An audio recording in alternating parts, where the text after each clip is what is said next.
ವಿದ್ಯಾರ್ಥಿಗಳೆಲ್ಲರಿಗೂ ನನ್ನ ನಮಸ್ಕಾರಗಳು ಹಾಗೂ ಈ ದಿನದ ಆನ್ಲೈನ್ ತರಗತಿಗೆ ತಮ್ಮೆಲ್ಲರನ್ನು ಸ್ವಾಗತಿಸುತ್ತಾ ನಾನು ಈ ದಿನದ ಒಂದು ತರಗತಿಯನ್ನು ಪ್ರಾರಂಭ ಮಾಡ್ತಾ ಇದ್ದೇನೆ. So in yesterday's class we discussed about the phylum, the first phylum of non-chordates, that is phylum Porifera. ನಾವು ಹಿಂದಿನ ಒಂದು ತರಗತಿಯಲ್ಲಿ ಪೋರಿಫೆರಾ ಫೈಲಮ್ ಅನ್ನ ನಾನ್ ಕಾರ್ಡೇಟ್ಸ್ ಅಲ್ಲಿ ಬರುವಂತಹ ಪೋರಿಫೆರಾ ಫೈಲಮ್ ಅನ್ನ ನಾವು ಸ್ಟಡಿ ಮಾಡ್ತಾ ಹೋದ್ವಿ.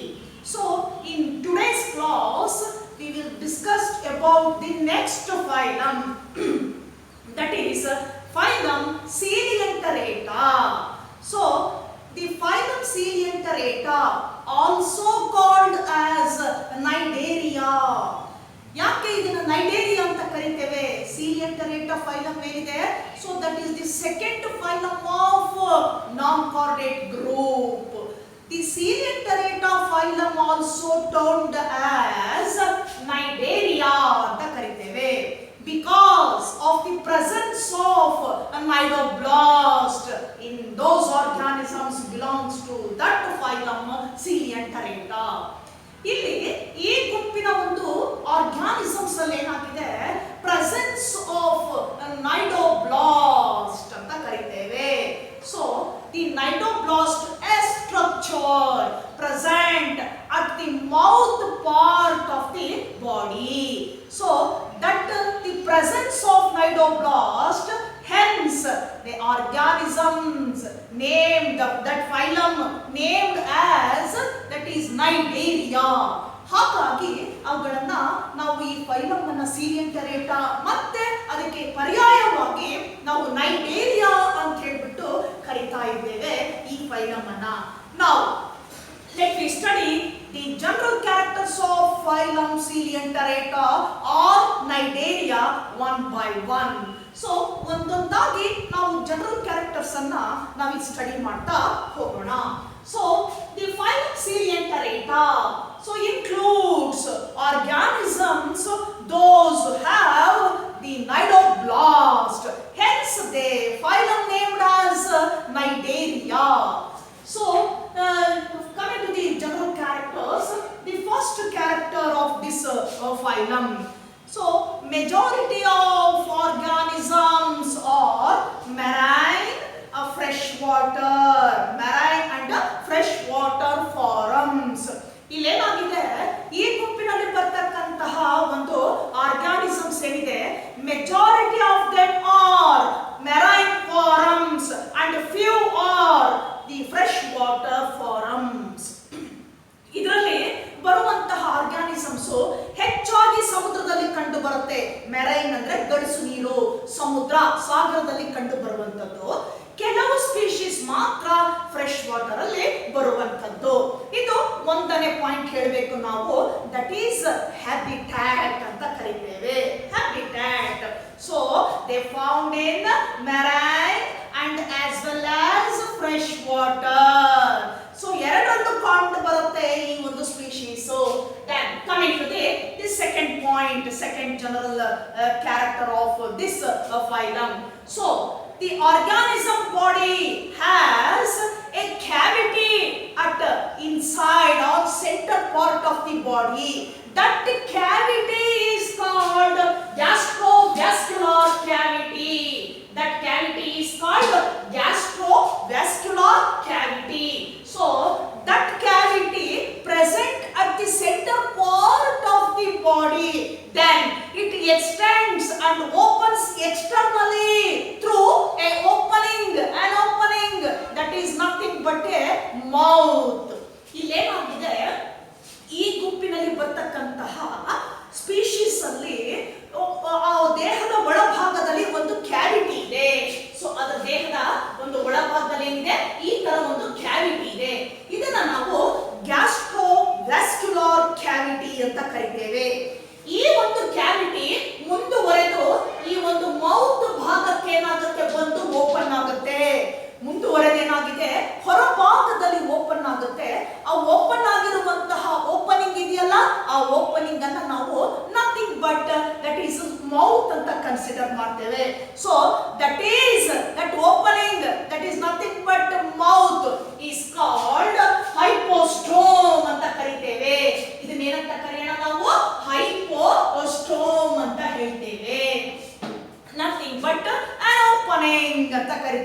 That connects to gastrovascular cavity at the centre part of the body. ಅದು ಒಳಗೆ ಮುಂದುವರೆದು ಗ್ಯಾಸ್ಟ್ರೋವ್ಯಾಸ್ಕ್ಯುಲರ್ ಕ್ಯಾವಿಟಿಯನ್ನ ಏನ್ ಮಾಡುತ್ತೆ, ಅದು ಕನೆಕ್ಟ್ ಮಾಡಿ ಕೊಡುತ್ತೆ. ಹಾಗಾದ್ರೆ ಅದನ್ನ ಏನಂತ ಕರೆಯೋಣ, ಹೈಪೋಸ್ಟೋಮ್ ಅಂತ ಕರಿತೇವೆ. Then so the organism body is diploblastic ಅಂತ ಕರಿತೇವೆ. Diploblastic radially symmetrical. Diploblastic radially symmetrical. So you know that what is the meaning or what is meant by diploblastic. So body covered by two layers, ectoderm and endoderm. So organism body nothing but diploblastic and radially symmetrical anta kariteve. That is radial symmetry. Here the body axis are plane. When that plane so divides or splits into body equal parts across the center. ಈ body Axis ಏನಿದೆ ಮಧ್ಯಭಾಗದಿಂದ at any angles of the body so cut or splits into two equal parts at any angle of the body so across the center ಮಧ್ಯದಿಂದ ಹಾದು ಹೋದಾಗ ಏನಾಗುತ್ತೆ, ಎರಡು ಭಾಗಗಳಾಗಿ ಸಮಭಾಗಗಳಾಗಿ ವಿಂಗಡಣೆ ಆಗ್ತದೆ, ವಿಭಾಗವಾಗುತ್ತೆ. ಅಂತಹ ಸಿಮಿಟ್ರಿಯನ್ನು ನಾವೇನಂತ ಕರಿತೀವಿ, ರೇಡಿಯಲ್ ಸಿಮಿಟ್ರಿ. ಅರೌಂಡ್ ಅಂತ ಕರಿತೀವಿ. ನೋಡಿ, ಯಾವ ಆಂಗಲ್ ಇಂದ ಹೋದ್ರು ಆ ಆಕ್ಸಿಸ್ ಮಧ್ಯದಿಂದ ಹಾದು ಹೋಗುತ್ತೆ. ಆಗ ಹಾದು ಹೋದಾಗ ಸಪೋಸ್ ಹಿಂಗ್ ತಗೊಂಡಾಗ ಎರಡು ಈಕ್ವಲ್ ಪಾರ್ಟ್ ಆಗುತ್ತೆ, ಹೀಗ್ ತಗೊಂಡ್ರು ಎರಡು ಈಕ್ವಲ್ ಆಗುತ್ತೆ, ಹೀಗ್ ತಗೊಂಡ್ರು ಎರಡು ಈಕ್ವಲ್ ಆಗುತ್ತೆ. ಅಂತ ಸಿಮಿಟ್ರಿಯನ್ನ ರೇಡಿಯಲ್ ಸಿಮಿಟ್ರಿ ಅಂತ ನಾವು ಕರಿತೇವೆ. ಇಲ್ಲಿ ಹೇಗಿದೆ ಬಾಡಿ, ಡಿಪ್ಲೋಬ್ಲಾಸ್ಟಿಕ್ ರೇಡಿಯಲ್ ಸಿಮಿಟ್ರಿ ಅಂತ ಹೇಳಿ ಕರಿತೇವೆ. Then tissue grade of organisation. ಎಂತ ಗ್ರೇಡ್ ಇದು, level of organisation tissue grade. That is body made up of cells with tissues. ಅಂಗಾಂಶಗಳಿಂದ ಮಾಡಲ್ಪಟ್ಟಿರ್ತಕ್ಕಂಥದ್ದು ಟಿಶ್ಯೂ ಗ್ರೇಡ್ ಆಫ್ ಆರ್ಗನೈಸೇಷನ್ ಅಂತ ಕರಿತೇವೆ. ದೆನ್ ದಿ ನೆಕ್ಸ್ಟ್ ಪಾಯಿಂಟ್ ಏನಿದೆ here. So organism body has a sac-like structure at inside the mouth around the tentacles. ಇಲ್ಲೇನಾಗಿರುತ್ತೆ, ಕೆಲವು ಒಂದು species ಅಲ್ಲಿ ಈ ತರ ಮೌತ್ ಇದ್ರೆ ಹೈಪೋಸ್ಟೋಮ್ ಇದ್ರೆ ಈ ತರ ಟೆಂಟಕಲ್ಸ್ ಬಂದಿರುತ್ತೆ. ಈ ತರ ಟೆಂಟಕಲ್ಸ್ ಅನ್ನ ನೋಡ್ತೇವೆ. So these tentacles so nothing but are useful for locomotion ಅಂತ ಕರಿತೇವೆ. ಅದು ಏನಾಗುತ್ತೆ, ಲೋಕೋಮೋಷನ್ಗೆ ಚಲನೆಗೆ ಸಹಾಯ ಮಾಡುವಂತಹ ಒಂದು ರಚನೆ, ಸ್ಟ್ರಕ್ಚರ್ ಅಂತ ಕರಿತೇವೆ. That is tentacles. Inside the mouth, ಈ ಒಳಭಾಗದಲ್ಲಿ ಈ ತರ ಒಂದು ಸ್ಯಾಕ್ ಲೈಕ್ ಸ್ಟ್ರಕ್ಚರ್ ಅನ್ನ ನೋಡ್ತೇವೆ. Look at this diagram. So this is nothing but cnidoblast ಅಂತ ಕರಿತೇವೆ. ನೈಡೋಬ್ಲಾಸ್ಟ್ ಅಂತ ಕರಿತೇವೆ. a sac like structure present so at inside the mouth ಅಂತ ಕರಿತೇವೆ. ಒಳಭಾಗದಲ್ಲಿ, ಬಾಯಿಯ ಒಂದು ಒಳಭಾಗದಲ್ಲಿ ಏನಾಗಿರುತ್ತೆ, ಅದು ರನ್ ಆಗಿರ್ತದೆ, ಲೊಕೇಟ್ ಆಗಿದೆ. ಸೊ ಇದನ್ನ ನಾವು ಏನಂತ ಕರಿತೀವಿ, ನೈಡೋಬ್ಲಾಸ್ಟ್ ಅಂತ ಕರಿತೇವೆ. Look at this diagram. So this is the diagrammatic view of cnidoblast ಅಂತ ಕರಿತೇವೆ. Nothing but a cavity or a structure or a sac like structure. So that helps when the organism captures food. ಸೊ ಇದು ಯಾವುದಕ್ಕೆ ಸಹಾಯ ಮಾಡುತ್ತೆ ಅಂದ್ರೆ, ಆ organism ಆಹಾರವನ್ನು ಕ್ಯಾಪ್ಚರ್ ಮಾಡುವಾಗ, ಹಿಡಿಯುವಾಗ ಏನ್ ಮಾಡುತ್ತೆ, ಸೊ ಇದು ಸಹಾಯ ಮಾಡುತ್ತೆ cnidoblast. So that helps during the capturing of food. ಆ ಆಹಾರವನ್ನು ಕ್ಯಾಪ್ಚರ್ ಮಾಡುವಾಗ ಅದೇನ್ ಮಾಡುತ್ತೆ, ಸಹಾಯ ಮಾಡುತ್ತೆ. That one is called cnidoblast ಅಂತ ಕರಿತೇವೆ. ಈ ಒಂದು ರಚನೆ ಇರೋದಿದ್ರನೆ ಈ ಸೀಲಿಯಂಟೆರೇಟಾ ಫೈಲಮ್ ಅನ್ನ ನಾವು ನೈಡೇರಿಯಾ ಅಂತ ಹೇಳ್ಬಿಟ್ಟು ಇನ್ನೊಂದು ಹೆಸರಿನಲ್ಲಿ ಕರೆಯುವಂಥದ್ದು. ಅರ್ಥ ಆಗ್ತಿದೆಯಲ್ಲ? Next coming to the next point here. So in the coelenterates body exhibit in two forms. ಈ ಒಂದು ಫೈಲಮ್ ಅಲ್ಲಿ ಬಾಡಿ ಏನಾಗಿದೆ, ಆ ಒಂದು ಏನು ದೇಹ ಏನಾಗಿದೆ, ಎರಡು ರೀತಿನಲ್ಲಿ ಅಪಿಯರ್ ಆಗ್ತದೆ. ಎಕ್ಸಿಬಿಟ್ ಇನ್ ಟೂ ಫಾರ್ಮ್ಸ್, ಎರಡು ರೀತಿನಲ್ಲಿ ಅಪಿಯರ್ ಆಗ್ತದೆ.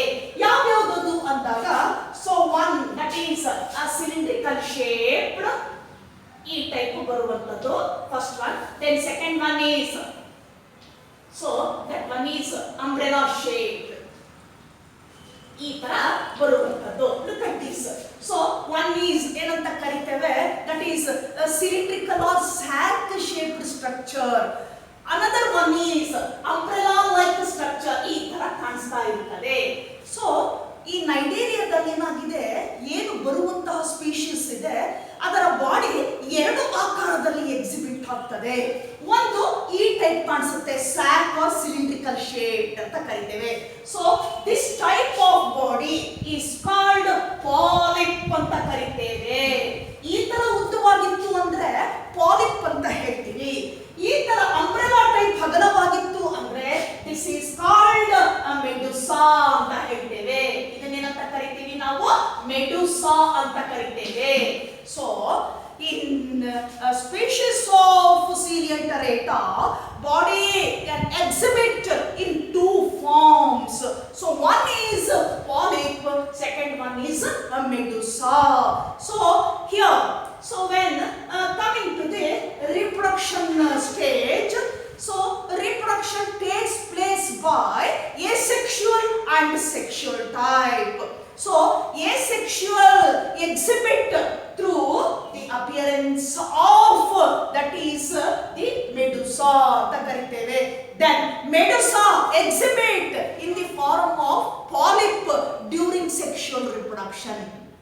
So reproduction ಬಂದಾಗ ಇಲ್ಲಿ ಎರಡು ರೀತಿಯ reproduction ಅನ್ನು ನಾವು ನೋಡ್ತೇವೆ. ಒಂದನೇದಾಗಿ asexual reproduction. Here some species of this group or this phylum, so the reproduction through or takes place by asexually. ಯಾವ ರೀತಿ ಹೋಗುತ್ತದೋ asexual ಆಗಿ ಹೋಗ್ತದೆ. There is no gamete formation. So asexual ಆಗಿ ಬಂದಾಗ ಸಿಂಪಲ್ ಆಗಿ reproduce ಮಾಡ್ತದೆ. So in the type of asexual reproduction, so in this phylum, so species reproduce simply, simple ಆಗಿ reproduce ಮಾಡ್ತದೆ. So in the type of sexual reproduction here, so species exhibit a body called, that one is polyp ಅಂತ ಕರಿತೇವೆ. Then some of the species of this group or this phylum exhibit, that is the metagenesis or alternation of generation. ಇಲ್ಲಿ ಕೆಲವು species ಏನಾಗಿರುತ್ತೆ, exhibit ಮಾಡುತ್ತೆ reproduction time ಅಲ್ಲಿ alternation of generation or metagenesis ಅಂತ ಕರಿತೇವೆ. So what is the meaning of metagenesis? Look, so the medusa turns to polyp, then polyp turns to medusa ಅಂತ ಕರಿತೇವೆ. Reproduction time ಅಲ್ಲಿ ಏನಾಗುತ್ತೆ, ಈ ಬಾಡಿ ಏನಾಗುತ್ತೆ, ಎಕ್ಸಿಬಿಟ್ ಆಗಿ ಟರ್ನ್ ಆಗಿ ಚೇಂಜ್ ಆಗಿ ಮೆಡುಸಾ ಆಗುತ್ತೆ. Medusa again turn to polyp ಅಂತ ಕರಿತೇವೆ. ಹೀಗೆ ಆಲ್ಟರ್ನೇಟ್ ಆಗೋದ್ರಿಂದ ಏನಾಗುತ್ತೆ, ಆ ಒಂದು ಕೆಪಾಸಿಟಿಯನ್ನು ನಾವು ಮೆಟಾಜೆನಿಸಿಸ್ ಅಂತ ಕರಿತೇವೆ ಅಥವಾ ಆಲ್ಟರ್ನೇಷನ್ ಆಫ್ ಜನರೇಷನ್ ಅಂತ ನಾವಿಲ್ಲಿ ಕನ್ಸಿಡರ್ ಮಾಡ್ತೇವೆ. So these are the main general characters of the phylum Coelianterata or Cnidaria. So examples for this phylum. So look at these examples. Adamsia. So one of the example for this phylum, Adamsia. Then Physalia, Physalia, Physalia. Pennatula. Then Gorgonia. So Hydra, Aurelia, Arita. So commonly called as a jellyfish ಅಂತ ಕರಿತೀವಿ. ಇದನ್ನ commonly called as a jellyfish ಅಂತ ಕರಿತೀವಿ. ಬೆಳ್ಳಿಗೆ ಲೋಳೆಯಾಗಿ ಈ ಸಮುದ್ರದ ಮೇಲೆ ಏನಾಗ್ತಾ ಇರ್ತದೆ, ಅಲೆಗಳ ಮೇಲೆ ತೇಲ್ತಾ ಬರ್ತಾ ಇರ್ತದೆ, ಜೆಲಿಫಿಶ್ ಅಂತ ಹೇಳ್ತೀವಿ. ಸೊ ಅರೇಲಿಯಾ ಆರಿಟಾ ಅಂತ ಹೇಳ್ತೇವೆ. ಇದಿಷ್ಟು ಎಕ್ಸಾಂಪಲ್ಸ್ ಅನ್ನ ನಾವು ಇಲ್ಲಿ ಕೊಡಬಹುದು. Coming to the point, in case of the hydra, hydra ತಮ್ಗೆಲ್ಲರಿಗೂ ಗೊತ್ತಿದೆ, SSLC ಅಲ್ಲಿ ಕೂಡ ನೀವು ಇದನ್ನ ಅಭ್ಯಾಸ ಮಾಡಿದೀರಾ. So look at this, the structure of hydra here. So this species hydra attached to the substratum.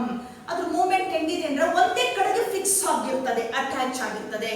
ಈ ಗ್ರೂಪ್ ಅಲ್ಲಿ ಕೆಲವು ಸ್ಪೀಶೀಸ್ ಏನಾಗಿದೆ ಸೆಸೈಲ್ ಅಂತ ಕರೀತೀವಿ. Sessile forms attached to the substratum firmly. Complete ಆಗಿ ಒಂದು ಅಟ್ಯಾಚ್ ಆಗಿರುತ್ತೆ, ಚಲಿಸೋದಿಲ್ಲ, ಮೂವ್ಮೆಂಟ್ ಇರೋದಿಲ್ಲ. So some are free living, move ಮಾಡ್ತಾ ಹೋಗ್ತಾ ಇರುತ್ತೆ ನೀರಿನಲ್ಲಿ. ಅರ್ಥ ಆಗ್ತಿದೆಯಲ್ಲ? ಅದನ್ನ ನಾವು ಫ್ರೀ ಲಿವಿಂಗ್ ಅಂತ ಕರಿತೀವಿ. ಅಟ್ಯಾಚ್ಡ್ ಟು ದಿ ಸಬ್ಸ್ಟ್ರಾಟಮ್ ಅಂದಾಗ ಒಂದಿಗೆ ಫಾರ್ಮ್ ಆಗಿ ಏನಾಗಿರುತ್ತೆ ಅಟ್ಯಾಚ್ ಆಗಿರ್ತದೆ. ಹೈಡ್ರಾದಲ್ಲಿ ಬಂದಾಗ it ರಿಪ್ರೊಡ್ಯೂಸಸ್ asexually by the formation of bud ಅಂತ ಕರಿತೇವೆ. ಹೈಡ್ರಾಗ್ ಬಂದಾಗ ಅದು asexual ಆಗಿ ರಿಪ್ರೊಡ್ಯೂಸ್ ಮಾಡುತ್ತೆ.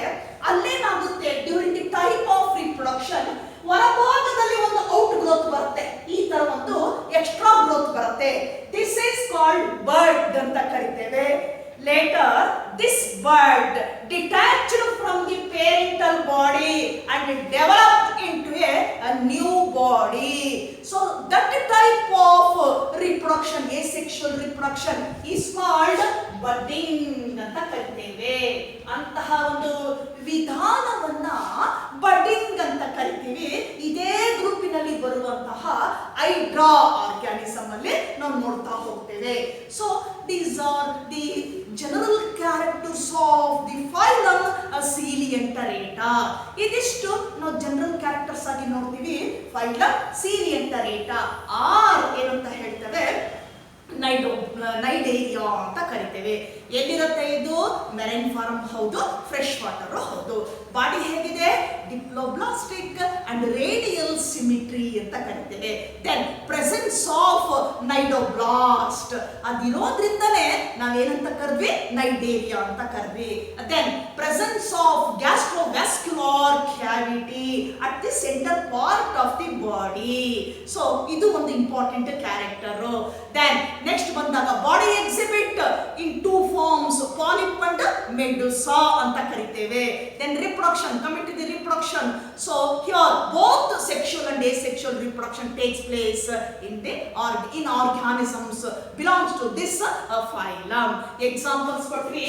So Adamsia, Physalia, Pennatula, Gorgonia, Hydra, Ariria, Arita ಅಂತ ಹೇಳ್ತೇವೆ. ಇಷ್ಟು ಉದಾಹರಣೆಗಳನ್ನ ಈ ಫೈಲಮ್ಗೆ ನಾವು ಕೊಡಬಹುದು. Then we move on to the next phylum. ಇನ್ನೊಂದು ಫೈಲಮ್ ಗೆ ಹೋಗೋಣ. That is the third phylum. So that phylum is called Ctenophora. That phylum is Ctenophora. C silent ಇದೆ ಇಲ್ಲಿ. Ctenophora. So another phylum we have to study. So the phylum Ctenophora, here the species of this phylum so found in marine water. ಎಲ್ಲಿ ನೋಡ್ತೇವೆ ನಾವು? Marine water ಅಲ್ಲಿ ನೋಡ್ತೇವೆ. So ಇಲ್ಲಿ ಬರ್ತಕ್ಕಂಥ species ನಮಗೆ ಮೆರೈನ್ ವಾಟರ್ ಅಲ್ಲಿ ಇದೆ. ಜನರಲ್ ಕ್ಯಾರೆಕ್ಟರ್ಸ್ ಅನ್ನು ಸ್ಟಡಿ ಮಾಡ್ತಾ ಹೋದಾಗ ಒಂದಿದು. So the majority of them are marine forms ಅಂತ ಕರಿತೇವೆ. Second one, so the Ctenophora. So the species of this phylum commonly called sea walnuts or coombe jellies. ಏನಂತ ಕರಿತೀವಿ ನಾವು? sea walnuts, walnuts or coombe jelly ಅಂತ ಕರಿತೇವೆ. coombe jellies ಅಂತ ಕರಿತೇವೆ. So look at this diagram. ಈ ಗುಂಪಿನಲ್ಲಿ ಬರ್ತಕ್ಕಂಥ ಸ್ಪೀಶೀಸ್ಗೆ ನಾವು ಸಿ ವಾಲ್ನಟ್ಸ್ ಅಂತ ಕರಿತೀವಿ ಸಾಮಾನ್ಯವಾಗಿ ಇದನ್ನ. ಸೊ ಸಿ ವಾಲ್ನಟ್ ಅಂತ ಕರಿತೀವಿ. ವಾಲ್ನಟ್ ಕೇಳಿದಿರಾ? One of the type of fruit ಅಂತ ಕರಿತೀವಿ, ವಾಲ್ನಟ್ ಅಂತ ಹೇಳ್ತೇವೆ. ವಾಲ್ನಟ್ ಟೈಪ್ ಕಾಣ್ತಾ ಇರ್ತದೆ ತೇಲುವಾಗ, ಅಥವಾ ಏನಂತ ಕರಿತೀವಿ? ಕೂಮ್ ಜೆಲ್ಲೀಸ್. ಏನು ನಿಮಗೆ ಕೂಮ್ ಬಾಚಣಿಕೆ ತರ ಏನ್ ಹಿಂಗಿರುತ್ತೆ ಆ ಟೈಪ್ ಅಲ್ಲಿ ಕಾಣಿಸ್ತಾ ಇರ್ತದೆ, ಕೂಮ್ ಜೆಲ್ಲೀಸ್ ಅಂತ ಕರಿತೀವಿ. Commonly called as comb jellies or sea walnuts ಅಂತ ಕರಿತೇವೆ. Coming to the third one. Third point. So body is again diploblastic and radial symmetry. ಏನಾಗಿದೆ ಬಾಡಿ ಇಲ್ಲಿ? Diploblastic. So the body made up of two layers, outer ectoderm and inner endoderm. Then radial symmetry ಏನಾಗಿದೆ? ಯಾವ ಕಡೆನೂ ಕೂಡ Axis plane ಇಂದ angle ಇಂದನೂ ಕೂಡ body plane Axis ಹೋದ್ರೆ across the centre ಹೋದಾಗ ಏನಾಗುತ್ತೆ 2 ಈಕ್ವಲ್ ಪಾರ್ಟ್ಸ್ ಆಗ್ತದೆ. ಅಂತ ಸಿಮಿಟ್ರಿಯನ್ನ ರೇಡಿಯಲ್ ಸಿಮಿಟ್ರಿ ಅಂತ ಕರಿತೇವೆ. So diploblastic radial symmetry, diploblastic radial symmetry that. So grade of organization again, that is the tissue grade of organization. Entire body made up of group of cells, nothing but the tissue. So tissue grade of organization. Then coming to the 4th point here. So the body covered by 8 plate-like structures. So look at this, the 8 definite plate-like structure on the body. So these plates are called comb plates anta karitivi. So body has definite 8 plate-like structures. Those are called comb plates. ಬಾಚಣಿಕೆ ತರ ಇರುತ್ತದೆ. So these plates useful for locomotion. ಈ 8 ಏನು ಬಾಚಣಿಕೆ ಆಕಾರದಲ್ಲಿರುವಂತಹ, plate ಆಕಾರದಲ್ಲಿರುವಂತಹ, marking type ಇರುವಂತಹ 8 ಏನು structure ಇದೆ, ಇದು ಕೂಮ್ plates ಅಂತ ಕರಿತೀವಿ. ಈ 8 ಇರ್ತಕ್ಕಂಥ ಕೂಮ್ ಪ್ಲೇಟ್ಸ್ ಲೋಕೋಮೋಷನ್ಗೆ ಸಹಾಯ ಮಾಡುತ್ತೆ. ಲೋಕೋಮೋಷನ್ ಅಂದ್ರೆ ಅದರ ಚಲನೆಗೆ, ಚಲಿಸುವುದಕ್ಕೆ ಸಹಾಯ ಮಾಡುವಂತದ್ದು, ದಟ್ ಈಸ್ ಕೂಮ್ ಪ್ಲೇಟ್ಸ್ ಅಂತ ಕರಿತೇವೆ. So one of the main characteristic feature of this phylum Ctenophora, ಒಂದು main characteristic feature ಇದು, presence of 8 definite comb plates for locomotion. Then coming to the next one, that one is another important character here. So in this phylum, so the species have, that is a property called bioluminescence. So in this group of species, a property called bioluminescence. Luminescence. So what is the meaning of bioluminescence? ಏನು ಹಾಗಂದ್ರೆ, ಈ ಗುಂಪಿನಲ್ಲಿ ಬರ್ತಕ್ಕಂತಹ ಪ್ರತಿಯೊಂದು ನಾವು species ಅಲ್ಲಿ ನೋಡಬಹುದು, ಒಂದು ಮೇಜರ್ ಕ್ಯಾರೆಕ್ಟರಿಸ್ಟಿಕ್ ಫೀಚರ್ ಇದೆ, ಒಂದು ಪ್ರಾಪರ್ಟಿ ಇದೆ. ಆ ಪ್ರಾಪರ್ಟಿಯನ್ನ ಬಯೋಲ್ಯುಮಿನೆಸೆನ್ಸ್ ಅಂತ ಕರಿತೇವೆ. So what is meant by bioluminescence? That means, so body exhibit or emits light when they searching food inside the water. ಇಲ್ಲಿ ಏನಾಗುತ್ತೆ ಅಂತಂದ್ರೆ, ಆ ಫುಡ್ ಕ್ಯಾಪ್ಚರ್ ಮಾಡುವಾಗ, ಸರ್ಚ್ ಮಾಡುವಾಗ ಬಾಡಿಯಿಂದ ಏನಾಗುತ್ತೆ, ಒಂದು ರೀತಿ ಬೆಳಕು ಎಮಿಟ್ ಆಗ್ತದೆ. ಸನ್ಲೈಟ್ ಹೆಂಗೆ ಎಮಿಟ್ ಆಗ್ತದೋ ಸನ್ನಿಂದ, ಸೂರ್ಯನಿಂದ, ಆ ರೀತಿ ಏನಾಗುತ್ತೆ ಎಮಿಟ್ ಆಗ್ತಾ ಇರ್ತದೆ. ಸೊ ಅದರ ಸಹಾಯದಿಂದ ಏನ್ ಮಾಡುತ್ತೆ, ಅದು ಸರ್ಚ್ ಮಾಡ್ತಾ ಹೋಗ್ತದೆ. So that property that is emission of light from the body, that property is called as bioluminescence. So this is the one of the main and important characteristic feature of this phylum Ctenophora. ಈ ಒಂದು ಗುಂಪಿನ ಜೀವಿಗಳಲ್ಲಿ ನಾವು ಇದೊಂದು main character ಆಗಿ consider ಮಾಡ್ತೇವೆ. That is they have a property of bioluminescence. So in the annual examination they may ask what is bioluminescence for 1 mark or 2 marks. ಇದನ್ನ ಕೇಳ್ತಾರೆ, ನಿಮಗೆ 1 ಅಥವಾ 2 ಅಂಕಗಳಿಗೆ ಕೇಳ್ತಾರೆ. ಬಯೋಲ್ಯುಮಿನೆಸೆನ್ಸ್ ಅಂದ್ರೆ ಏನು, ಯಾವ ಫೈಲಮ್ ಅಲ್ಲಿ ನಾವು ನೋಡ್ತೇವೆ ಅನ್ನುವಂಥದ್ದನ್ನ ನಿಮಗೆ ಕ್ವಶನ್ ಅನ್ನ ಅಲ್ಲಿ ಕೇಳ್ತಾರೆ. So next coming to the last general character, that one is reproduction. Come to the reproduction. Here in this phylum, a reproduction, here sexes are separate. ಇಲ್ಲೇನಾಗಿರುತ್ತೆ, ಸೆಕ್ಸಸ್ ಆರ್ ಸೆಪರೇಟ್ ಅಂದ್ರೆ ಮೇಲ್ ಮತ್ತೆ female ಅನ್ನ ನಾವು identify ಮಾಡ್ತೇವೆ. ಎರಡನ್ನೂ ಕೂಡ ನಾವು ಇಲ್ಲಿ ಐಡೆಂಟಿಫೈ ಮಾಡ್ತೇವೆ. That is sexual type of reproduction. Reproduction ಹೇಗಿದೆ, ಇಲ್ಲಿ ಸೆಕ್ಷುವಲ್ ಟೈಪ್ ಇದೆ, ಹಾಗಾಗಿ ಸೆಕ್ಸಸ್ ಆರ್ ಸೆಪರೇಟ್ ಅಂತ ಕರೀತೇವೆ. So that examples for this phylum, small phylum Ctenophora. So that is Ctenoplana. Examples have ಕೊಡಬಹುದು, Ctenoplana and Pleurobrachia.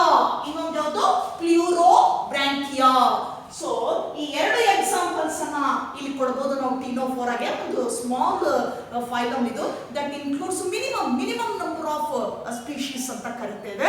So example ಟೀನೋಪ್ಲಾನಾ and ಪ್ಲೂರೋಬ್ರಾಂಚಿಯಾ ಅಂತ ಕರಿತೇವೆ. So that is the brief summary of the phylum Ctenophora. So ಎಲ್ಲವನ್ನ general characters ಅನ್ನು ನೋಡ್ತಾ ಹೋಗ್ಬೋದು. Marine form ಅಂತ ಕರೆದ್ವಿ, diploblastic radial symmetry ಅಂತ ಹೇಳಿದ್ವಿ, ಹಾಗೆ presence of 8 comb or plate like structure called comb plates useful for locomotion ಅಂತ ಹೇಳಿದ್ವಿ, ಹಾಗೆ ದಿ ಪ್ರಾಪರ್ಟಿ ಕಾಲ್ಡ್ ಬಯೋಲ್ಯೂಮಿನೆಸೆನ್ಸ್ ಅಂತ ಕರೆದ್ವಿ, ದಟ್ ಬಾಡಿ ಎಮಿಟ್ಸ್ ಲೈಟ್ ಅಂತ ಹೇಳ್ತೇವೆ. ಆ ಪ್ರಾಪರ್ಟಿಯನ್ನ ಬಯೋಲ್ಯೂಮಿನೆಸೆನ್ಸ್ ಅಂತ ಹೇಳ್ತೇವೆ. ಹಾಗೆ ನೆಕ್ಸ್ಟ್ ನಾವು ಬಂದಾಗ ಸೊ ದಟ್ ಈಸ್ ರಿಪ್ರೊಡಕ್ಷನ್ ಅಲ್ಲಿ ಏನಂತ ಹೇಳ್ತೀವಿ, sexes are separate, that is sexual type of reproduction. Examples Ctenoplana and Pleurobrachia. So this is the study of brief study of the phylum Ctenophora. Then we move on to the next phylum. That one is Platyhelminthes. ಮುಂದಿನ ಒಂದು ಫೈಲಮ್ಗೆ ಹೋಗೋಣ. So ಅದನ್ನ ನಾವು Platyhelminthes ಅಂತ ಕರಿತೇವೆ. Platyhelminthes, Platyhelminthes. So this phylum includes flat-bodied organisms. ಯಾಕೆ ನಾವು Platyhelminthes ಅಂತ ಕರಿತೀವಿ ಅಂತಂದ್ರೆ ಚಪ್ಪಟೆ ಹುಳುವಿನ ವಂಶ ಅಂತ ಹೇಳ್ತೇವೆ ಕನ್ನಡದಲ್ಲಿ ನಾವು. ಚಪ್ಪಟೆ ಹುಳುವಿನ ವಂಶ. This phylum includes flattened bodied organisms. Flattened bodied organisms. ಚಪ್ಪಟೆಯಾಗಿರುವ ಬಾಡಿಯನ್ನು ಹೊಂದಿರುವಂತಹ ಸ್ಪೀಶೀಸ್ ಅನ್ನ ನಾವಿಲ್ಲಿ ನೋಡ್ತಾ ಹೋಗ್ತೇವೆ. ದಟ್ ಈಸ್ ಪ್ಲಾಟಿಹೆಲ್ಮಿಂಥಿಸ್ ಅಂತ ಹೇಳ್ತೇವೆ. Coming to the study of general characters. So ನೋಡೋಣ ಈಗ ಜನರಲ್ ಕ್ಯಾರೆಕ್ಟರ್ಸ್ ಅನ್ನ ನಾವು ನೋಡ್ತಾ ಹೋಗೋಣ. ಫಸ್ಟ್ ಒನ್ ಎಲ್ಲಿ ನೋಡ್ತೇವೆ ನೀವು ಅಂದಾಗ, so the species of this phylum found in marine water, then terrestrial, and some of species of this phylum are parasites. So ಇಲ್ಲಿ ನಾವು ನೋಡ್ತೀವಿ ಈ ಒಂದು ಪ್ಲಾಟಿಹೆಲ್ಮಿಂಥಿಸ್ ಅಲ್ಲಿ ಬರುವಂತಹ ಆರ್ಗ್ಯಾನಿಸಮ್ಸ್ ಏನಿದೆ ಕೆಲವು ನೀರಿನಲ್ಲಿ ಇರ್ತದೆ, ನೀರಿನಲ್ಲಿ ವಾಸವಾಗಿರ್ತಕ್ಕಂಥದ್ದು. So some of them are aquatic, marine ನಲ್ಲಿ ಇರ್ತಕ್ಕಂಥದ್ದು, ಮೆರೈನ್ ವಾಟರ್ ನಲ್ಲಿ ಇರ್ಬೋದು ಅಥವಾ ಫ್ರೆಶ್ ವಾಟರ್ ಅಲ್ಲಿ ಇರ್ಬೋದು. ಅಕ್ವಾಟಿಕ್ ನೀರಿನಲ್ಲಿ ಇರುವಂಥದ್ದು. So some of them terrestrial, land and soil ಅಲ್ಲಿ ಇರುವಂಥದ್ದು. Then some of them are parasites, endoparasites. So you know the meaning of that word parasite. ನಿಮಗೆ ಗೊತ್ತಿದೆಯಾ ನೀವು ಅದೇನು ಮೀನಿಂಗು ಪ್ಯಾರಾಸೈಟ್ ಅಂದ್ರೆ ಏನು? ಸೊ ಪ್ಯಾರಾಸೈಟ್ಸ್ ಇನ್ ಕನ್ನಡ ಪರಾವಲಂಬಿಗಳು ಅಂತ ಕರಿತೇವೆ. So they always depends on other organism for food and shelter. Those organisms are called parasites ಅಂತ ಕರಿತೇವೆ. ಪರಾವಲಂಬಿಗಳು ಅಂದ್ರೆ ಏನು ಅಂದ್ರೆ ಸ್ವತಂತ್ರವಾಗಿ ಆಹಾರವನ್ನು ನಾವೇನ್ ಮಾಡ್ತೇವೆ, ಹುಡುಕಾಟಕ್ಕೆ ಹೋಗೋದಿಲ್ಲ. ವಾಸಿಸಿದ್ದು ಕೂಡ ಇನ್ನೊಬ್ಬರನ್ನ ಆಶ್ರಯಿಸಿರುತ್ತೆ ಆಹಾರ ಮತ್ತೆ ವಾಸ ಮಾಡ್ಲಿಕ್ಕೆ. ಸೊ ಅಂಥವುಗಳನ್ನ ನಾವು ಪರಾವಲಂಬಿಗಳು, ಪ್ಯಾರಾಸೈಟ್ಸ್ ಅಂತ ಕರಿತೇವೆ. So they always depend on other organisms for food and shelter. They said to be parasites. Parasites are of two types, ectoparasites and endoparasites. So in this phylum includes some species of endoparasites. ಈ group ನಲ್ಲಿ ಬರ್ತಕ್ಕಂಥದ್ದು ಏನಿದೆ parasites, ಅದರಲ್ಲೂ endoparasites ಅಂತ ಕರಿತೇವೆ. So endoparasites they found inside the body of host ಅಂತ ಕರಿತೀವಿ. ಏನು ಎಂಡೋಪ್ಯಾರಾಸೈಟ್ಸ್ ಅಂತಂದ್ರೆ ಇನ್ನೊಂದು ಜೀವಿಯ ದೇಹದ ಒಳಭಾಗದಲ್ಲಿ ಕಂಡು ಬರುತ್ತೆ, ವಾಸ ಮಾಡ್ತವೋ. ಹಾಗಾಗಿ ಅವುಗಳನ್ನ ನಾವೇನಂತ ಕರಿತೇವೆ, ಎಂಡೋಪ್ಯಾರಾಸೈಟ್ಸ್ ಅಂತ ಕರಿತೇವೆ. ಯಾರು ಇದಕ್ಕೆ ಆಶ್ರಯ ಕೊಡ್ತಾರೆ ಜೀವಿ ಆರ್ಗ್ಯಾನಿಸಮ್, ಅದನ್ನೇನಂತ ಕರಿತೀವಿ ನಾವು, ಹೋಸ್ಟ್ ಬಾಡಿ ಅಂತ ಕರಿತೇವೆ. ಏನಂತೀವಿ ಅದನ್ನ, host. So that host body provides food and shelter to that organism, parasite ಅಂತ ಕರಿತೇವೆ, host body. So ಇಲ್ಲಿ ನಾವು ನೋಡಬಹುದು ಕೆಲವು ಅಕ್ವಾಟಿಕ್ ಇದೆ, ಕೆಲವು ಟೆರೆಸ್ಟ್ರಿಯಲ್ ಇದೆ, ಇನ್ನು ಕೆಲವು ಯಾವ ರೀತಿ ಇದೆ ನಮಗೆ ಪ್ಯಾರಾಸೈಟ್ಸ್ ಆಗಿ ಕಂಡು ಬರುತ್ತೆ. ಪ್ಯಾರಾಸೈಟ್ಸ್ ಅದರಲ್ಲೂ ಕೂಡ endo parasites. Second point, so body is triploblastic and bilaterally symmetrical. So body is triploblastic and bilaterally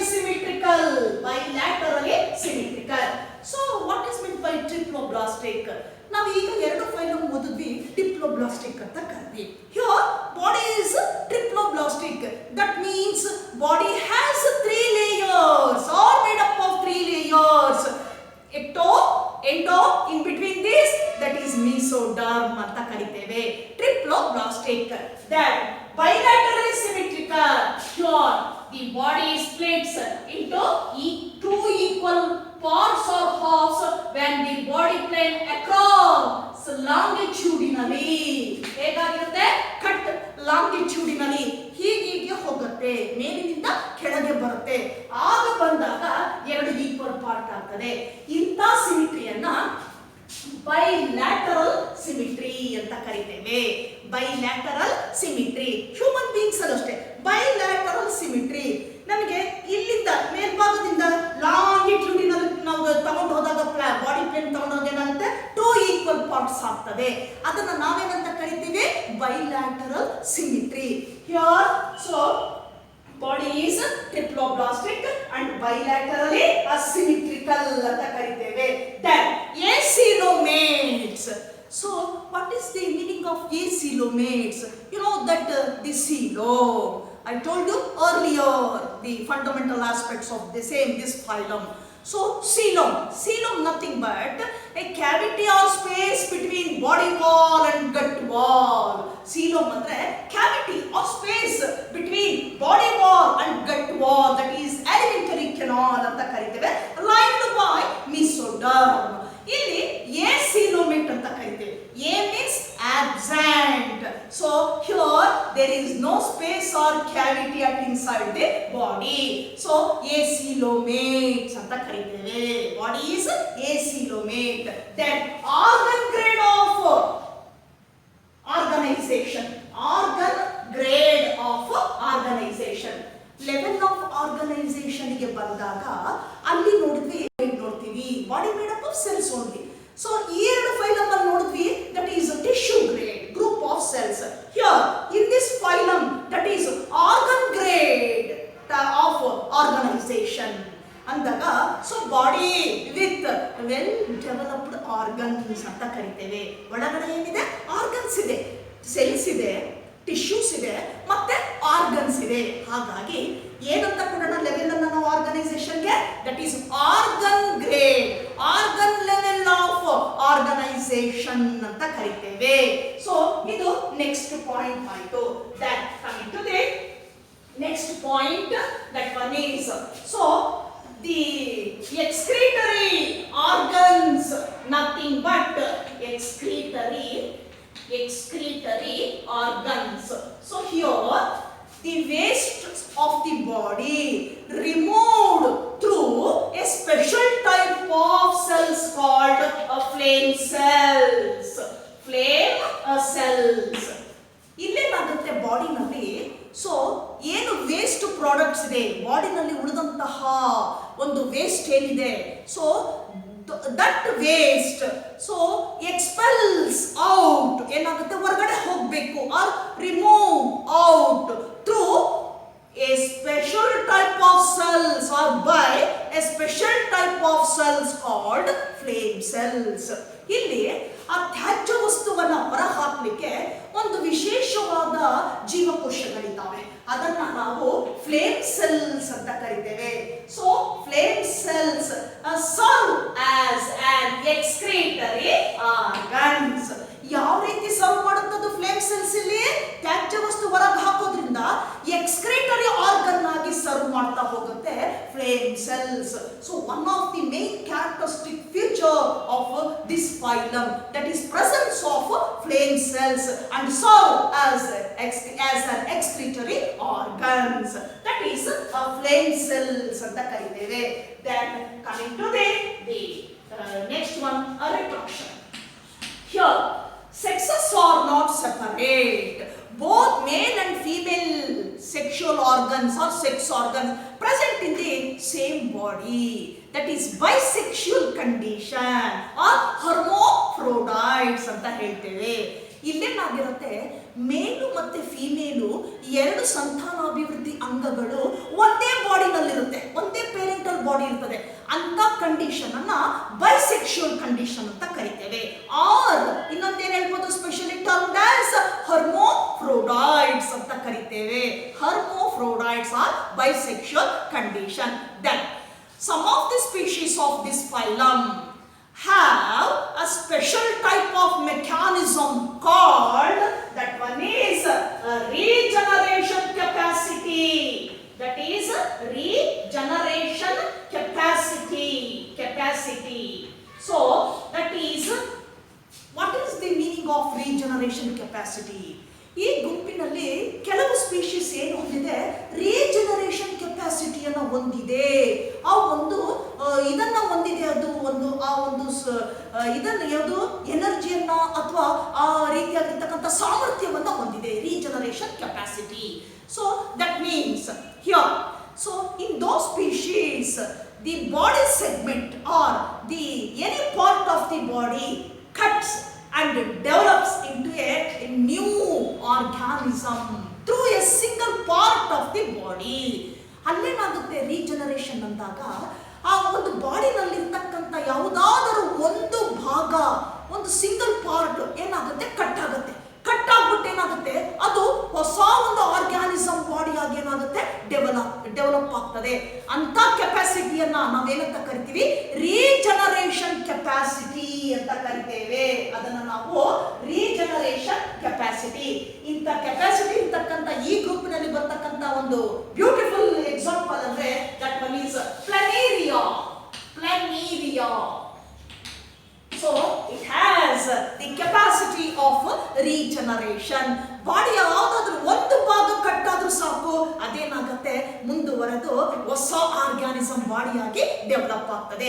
ಅಂತ ಕೆಪಾಸಿಟಿಯನ್ನ ರೀಜನರೇಷನ್ ಅಂತ ಕರಿತೇವೆ, ರೀಜನರೇಷನ್ ಕೆಪಾಸಿಟಿ. ಅದಕ್ಕೆ ಉದಾಹರಣೆ ಯಾಕೆ ಕೊಡ್ಬೋದು, ಪ್ಲಾನೇರಿಯಾ ಅಂತ ಕರಿತೇವೆ.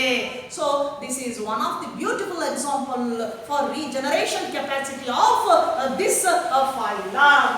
So next one, that one is the last one, that examples.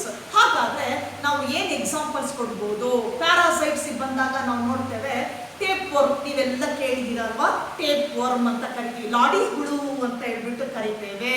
So that is a purely ಏನಂತ ಕರಿತೀವಿ, ecto and as well as endo parasites. So one of the endo parasite of human being, ಮನುಷ್ಯನಲ್ಲೇ ಇದೆ ಇದು ಲಾಡಿ ಹುಳು. ಯಾವುದ್ರ ಮುಖಾಂತರ ನಮಗೆ ಬರುತ್ತದೆ ಅಂದಾಗ, ಅದರ ಸ್ಪೋರ್ಸ್ ಮಣ್ಣಿನಲ್ಲಿ ಸೇರ್ಕೊಂಡ್ಬಿಟ್ಟು ಅಲ್ಲಿಂದ ಏನಾಗುತ್ತೆ, ಪಿಗ್ಗಿಂದ ಏನಾಗುತ್ತೆ, ಮಣ್ಣಿಗೆ ಸೇರ್ಕೊಂಡು ಮಣ್ಣಿನಿಂದ ಹ್ಯೂಮನ್ ಬೀಯಿಂಗ್ ಏನಾಗುತ್ತೆ, ಫುಡ್ ಕಂಟ್ಯಾಮಿನೇಷನ್ ಇಂದ ಅಥವಾ ವಾಟರ್ ಕಂಟ್ಯಾಮಿನೇಷನ್ ಇಂದ ಏನಾಗುತ್ತೆ, ಸೇರ್ಕೊಳ್ಳುತ್ತೆ. Endo and as well as ecto parasite ಅಂತ ಕರಿತೇವೆ. So coming to the last one, that is examples for this phylum. That one is Taenia. It is Taenia. Nothing but a tapeworm, commonly called as tapeworm. Next, second example, that one is Fascicola. That is liver fluke anta kariti, commonly called as liver fluke. Planaria. So these are the main examples for this phylum, that is Platyhelminthes. So now general characters ನೋಡ್ತಾ ಬಂದ್ವಿ. Body ಹೇಗಿದೆ, triploblastic ಅಂತ ಕರಿತೀವಿ, ಬೈಲ್ಯಾಟರಲ್ symmetry ಅಂತ ಹೇಳ್ತೇವೆ ನಾವಿಲ್ಲಿ, ಬೈಲ್ಯಾಟರಲ್ symmetry ಅಂತ ಕರಿತೀವಿ. ಎಸಿಲೋಮೇಟ್ಸ್ ಅಂತ ಕರಿತೀವಿ. ಎಲ್ಲಿದೆ, ಆಕ್ವಾಟಿಕ್ ಹೌದು, ಟೆರೆಸ್ಟ್ರಿಯಲ್ ಹೌದು, ಪ್ಯಾರಾಸೈಟ್ಸ್ ಹೌದು. ಹಾಗೆ ನೆಕ್ಸ್ಟ್ ಬಂದಾಗ ಬಾಡಿನಲ್ಲಿ ನಾವೇನೇನು ನೋಡ್ತಾ ಹೋಗ್ಬೋದು ಅಂದಾಗ, here the capacity of regeneration.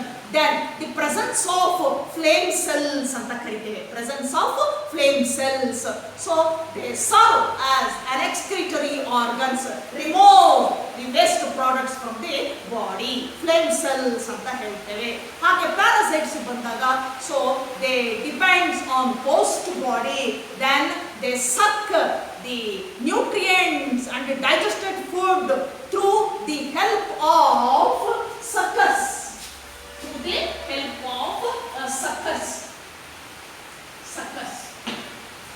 ಇನ್ನೊಂದು ಪಾಯಿಂಟ್ ಇಲ್ಲಿ ಹೇಳಬೇಕು, ಏನು ಪ್ಯಾರಾಸೈಟ್ಸ್ ಇದೆ ಈ ಗುಂಪಿನಲ್ಲಿ ಬರ್ತಕ್ಕಂಥ ಪ್ಯಾರಾಸೈಟ್ಸ್, ಆ ಬಾಡಿನಲ್ಲಿ ಮೌತ್ ಹತ್ರ ಏನಾಗಿರುತ್ತೆ, ಈ ತರ ನೀಟ್ ಲೈಕ್ ಸ್ಟ್ರಕ್ಚರ್ ಇರ್ತದೆ, ಈ ತರ ಸೂಜಿಯಂತಹ ಚುಪಾದ ಸ್ಟ್ರಕ್ಚರ್ ಇರ್ತದೆ. ದಿಸ್ ಈಸ್ ಕಾಲ್ಡ್ ಸಕ್ಕರ್ ಅಂತ ಕರಿತೇವೆ. ಏನಂತ ಕರಿತೀವಿ? Sucker. So that structure helps for sucking of digested food and the nutrients from the host body. ಅದರ ಮುಖಾಂತರ ಏನಾಗುತ್ತೆ, ನೇರವಾಗಿ ಕರಗಿರುವಂತಹ ನ್ಯೂಟ್ರಿಯೆಂಟ್ಸ್ ಅನ್ನ, ಪೋಷಕಾಂಶವನ್ನ, ಹಾಗೆ ಡೈಜೆಸ್ಟ್ ಆಗಿರ್ತಕ್ಕಂತಹ ಫುಡ್ ಅನ್ನ ಏನ್ ಮಾಡುತ್ತೆ, ಅಬ್ಸಾರ್ಬ್ ಮಾಡ್ಕೊಳ್ಳುತ್ತೆ. So they useful to absorb digested food and nutrients from the host body. That is presence of suckers ಅಂತ ಕರಿತೇವೆ. So these are the important general characters of the phylum Platyhelminthes. Then we move on to the next phylum, Aschelminthes. So this is enough for today's class.